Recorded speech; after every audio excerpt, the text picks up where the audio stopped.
ओम नमः शिवाय। जय श्री राम।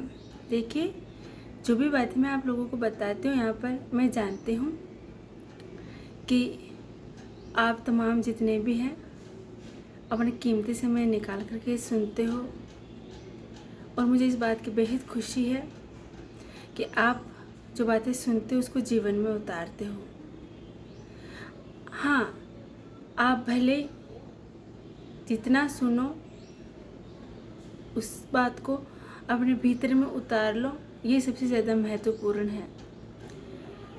मैं कभी भी कोई भी चीज़ कहती हूँ अपने आप में उसको महसूस करती हूँ, तभी वो बात मेरी ज़ुबान तक आ पाती है। मैं कभी भी कोई स्क्रिप्ट नहीं लिखती हूँ, न पहले तैयारी करती हूँ। बस जो होता है, जो महसूस किया, वही आप लोगों के सामने।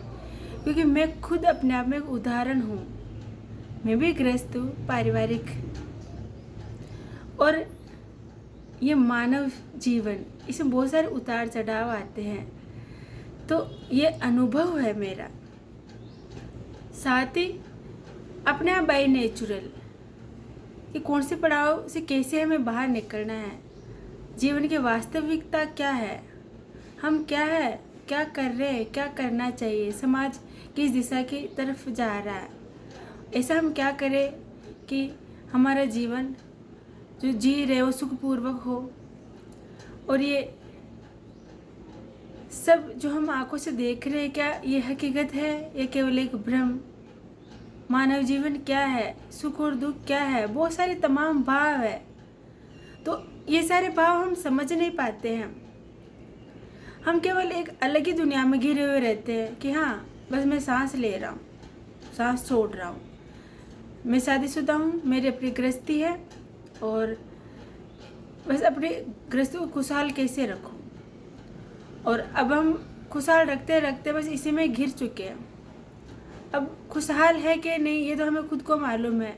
अब गृहस्थी में, आज की गृहस्थी में, पहले जॉइंट परिवार हुआ करते थे, अभी एकल परिवार हो गए सुख के लिए, लेकिन फिर भी सुख तो है ही नहीं। पेशेंस नहीं है, धैर्य खोता जा रहा है।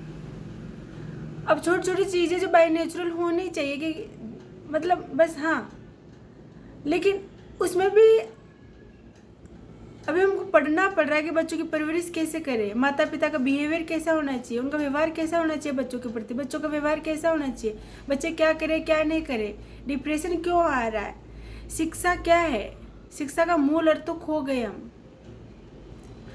शिक्षा होना डिप्रेशन में जाना हो रहा है अभी, बाकी शिक्षा क्यों थी?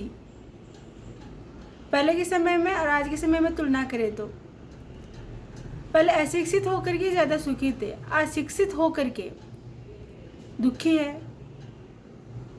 तो इस तरह से बहुत सारी चीज़ें हैं जीवन की।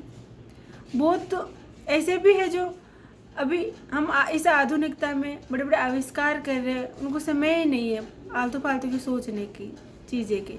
वो उनके कर्म उनके लिए सबसे महत्वपूर्ण है। इसीलिए हम लोगों के सामने ये बड़ी बड़ी जो भी चीज़ें आ रही है आविष्कार के रूप में, जो हम भोग रहे सुख भौतिकता का, तो वहाँ से लेकर के जीरो ग्राउंड लेवल तक अपना अपना विचार है, और उसी के अनुसार हम कर्म कर रहे हैं। लेकिन मेन मेजर है कि जो भी जिस भी पोजीशन पर, जिस भी कुर्सी पर है, बस मैं सुखी हूँ, ये महत्वपूर्ण है। आज ना हर कोई किसी न किसी बात को लेकर के दुखी रहता है, चाहे धनी हो चाहे निर्धन हो, लेकिन बहुत कम लोग हैं जो खुशहाल भरा जीवन जीते हैं। बाकी कोई किससे दुखी, कोई किससे दुखी। मेजरली पता जो एक चीज़ है जो नहीं करनी चाहिए, जो सभी कर रहे हैं वाकई में, कि जैसे जो जो उनका मेन दुखी होने का कारण है ना, कि वो खुद में नहीं देख रहे और बस दूसरों में देखे जा रहे हैं। कमियां समझ लीजिए, या मतलब दूसरों के प्रभाव से जीवन जी रहे हैं। उदाहरण के तौर पर जैसे घर गृहस्थी की बात हो, चाहे रोड पर चलते समय बाहर की बात हो, मतलब घर की बात हो चाहे बाहर की बात हो। जैसे किसी ने मुझे कुछ कह दिया, फिर मुझे बुरा लगेगा, फिर मैं उसको चार बातें कहूँगी, उसने क्या किया, उसने क्या नहीं किया। बस मेरा ध्यान मतलब चारों तरफ ही रहता, खुद की तरफ कभी नहीं जाएगा। तो इस तरह से हम ना, जैसे जैसे धीरे चला गया। अब क्यों कोई जो कह रहा, हम कभी उसकी भावनाओं को समझने की कोशिश ही नहीं करते हैं। कभी कभी परिस्थिति ऐसी होती है कि जैसे कोई अपना होता है जो, हालांकि उसके भाव गलत नहीं होते, लेकिन कभी ना कभी किसी कारण से अगर वो परेशान है तो वो अपने को ही गुस्सा निकालता है, उसे उसको हल्का लगता है। तो इस भाव को भी हम नहीं समझ पाते हैं।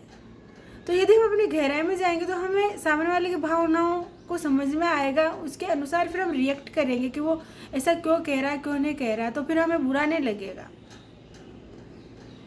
तो ये सबसे ज़रूरी है। इसके लिए मेन बहुत सरल सा रास्ता है कि हम योग का सहारा लें। योग एक ऐसी जिसके माध्यम से हम अपने जीवन को वाकई में खुशमय बना सकते हैं। फिर हम किसी कोई हमें सुखी या दुखी का कारण नहीं बनेगा। हम स्वयं अपने आप में खुश हैं, बस हमारा कारण हम है कि हाँ मैं खुश हूँ। फिर आप खुशी के लिए इधर उधर पता नहीं कहाँ कहाँ घूमते फिर रहो ना, फिर उसकी आवश्यकता ही नहीं पड़ेगी, क्योंकि आप जहाँ हो वहीं खुश हो। क्या फ़र्क पड़ता है कि आप खुशी के लिए इधर उधर, बस हाँ कि हाँ मैं देख रहा हूँ कि मेरा भारत में यहाँ जन्म लिया और यहाँ की सभ्यता संस्कृति को समझने के लिए मैं जा रहा हूँ, ये एक अलग बात है। लेकिन शांति की तलाश में अगर आप यहाँ वहाँ भटक रहे हो तो जो वहाँ है वो यहाँ नहीं, ये अपनी गलत फहमी है। जो वहाँ है वो यहाँ पर भी है, यदि आप अपने भीतर में झांको तो। मानव जीवन बहुत खूबसूरत चोला है, इसे अधिकार के साथ, सम्मान के साथ, खुशहाल के साथ जिए तो ही है, अन्यथा हम भी बस ये बाकी जो जीव जंतु है उसी के अनुसार तो है। फिर क्या अर्थ रह जाता मानव होने का। ये सबसे बेहतर योनि है, इसके भाव को हमें समझना चाहिए। क्यों मिला है इसके भाव को हमें समझना चाहिए। बस हाँ मैं सांस ले रहा हूँ, सांस छोड़ रहा हूँ, खा रहा हूँ, निकाल रहा हूँ, क्या अर्थ रह जाता है। यदि हम इस चोले में सुखी नहीं है तो इस भाव को अवश्य समझे योग के माध्यम से। ओम नमः शिवाय। जय श्री राम।